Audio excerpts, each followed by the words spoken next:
Well, let's talk more about the Basel requirements on banks. Let's turn now to Fred Cannon. He's the co-director of research and the chief equity strategist for Keefe, Bruyette Woods. During his career, Fred has served as the director of investor relations at Golden State Bancorp and at Bank of America. He joins us now from his company in New York. So, Fred, obviously we've been talking a lot about what Basel means for the banks. And what's your take on it? Sort of, is it not as tough as perhaps you expected?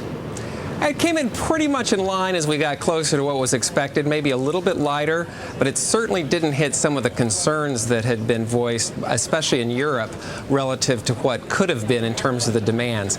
There's still a lot of unknowns and a lot of complexity in the calculations, but right now it looks quite manageable by banks, not just in the U.S., but globally.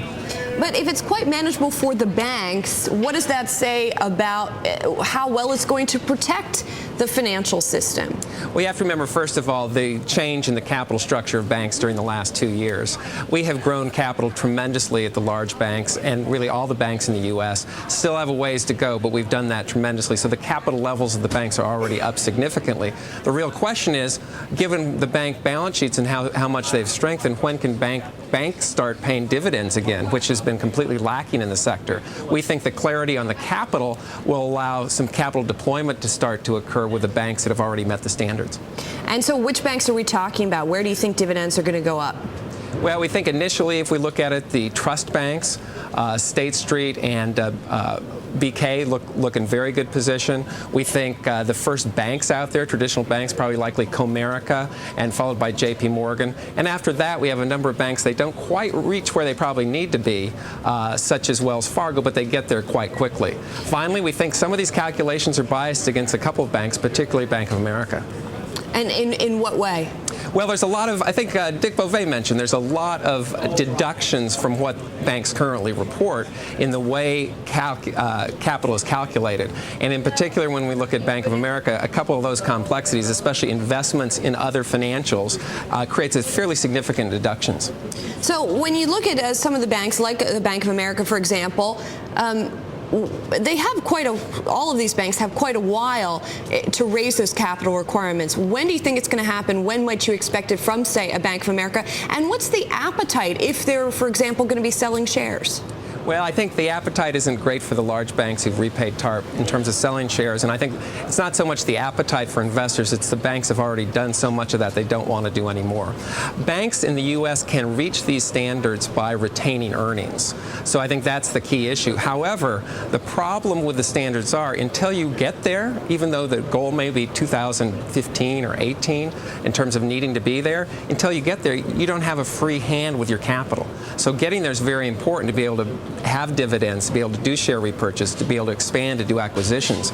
So it really will constrain the banks who aren't there in the next couple of years until they get there. Well, how about constraining lending? Are we going to see that as a side effect of all of this as well?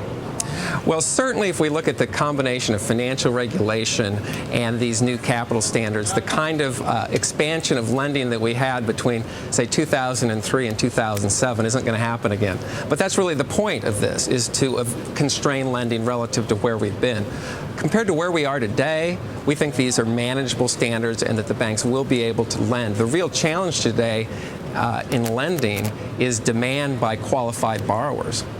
Now, you just heard Dick also saying a few moments ago that he expects some acquisitions to be happening. You said, though, with this constraining of capital, that banks may not be able to go out and purchase aggressively. So what do you expect to happen on the consolidation front? Well, we think initially the strong gets stronger and the weak will have challenges. In particular, we think in the largest banks, the JP Morgans and Wells Fargos, they're pretty much constrained, even though they'll have the capital from doing other bank acquisitions. We think there'll be a lot of interest in those banks in doing non-bank acquisitions, in particular acquisitions of companies that can generate fees. Down below, when we start getting to the regional and community banks, we think there will be a lot of acquisitions. In particular, those banks that meet these standards, have strong capital, will be on the prowl, and a lot of banks who can't quite meet them will see perhaps a merger as their best way to go. All right, Fred, unfortunately, we're out of time. A lot to talk about with these new Basel requirements. Fred Cannon of KBW, thanks so much for joining us today.